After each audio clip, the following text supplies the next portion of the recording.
ng TLPH ang laban na to. Tino mo, ang lalim ng pwesto rin ng Shizu. Ilalabag niya ba yung Zaman Force? Hindi ata siya makakabitaw. Ayun, naibitaw na nga niya. Kay mga takas siya. Soft skirt with a feathered Earth Strike. Nakakuha kagad ng isa at si Daddy JP yun. Isa sa mga main setup hero mula sa team. Pero andito yung setup ng Sansan Duo. Kaya ganun yung mamamatay ko. Wave nila pwede pilitin. JP, ha? Yung dito sa gitna. Okay, Ayun na naman! Face break and face Nashoot! Sabay bitaw dito ng ultimate mula dito kay Sanji. Nakakuha na ng kill. Abot of the Guardian. Nabitawan pero walang tinamaan doon. Nakaiwas ka rin si Sanji. And Ohem ay nakakuha din ng isa. Kailangan umatras dito ni Der pero hinahabol siya. For AP Bren, medyo mahirap ang kaganapan at si Tirata ang iitsahin. Talagang wala na silang pinipili dito. Even there ay kailangan na rin tumakas. So, nandiyo yung fist crack and Sanji. Crowd controls.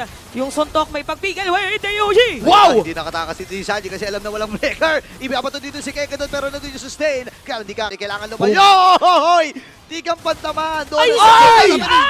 Naku, wala na siya shadow. Bang! Pero Abala, ang konsilay nandyan na. Si Der ang uunahin. okay, naging target lang ata nila dito si Der. Wala na kagad yung frontliner. Pero yung Lord ay pinupunti nila ng AP Bren. Ano ba yung mga minion? Flicker na gamit ni Sanford pero walang tinamaan. Kaya lang yung mga minions ay nandito pa. Feather Drive ay nabitawan na kagad. Dito ni Jobster. Shiso! Sumasayaw na si Shiso. Yung silent kill yung nag-iingay. Pero yung pag-iingay niya dito ay mananahimik lang ng pilit.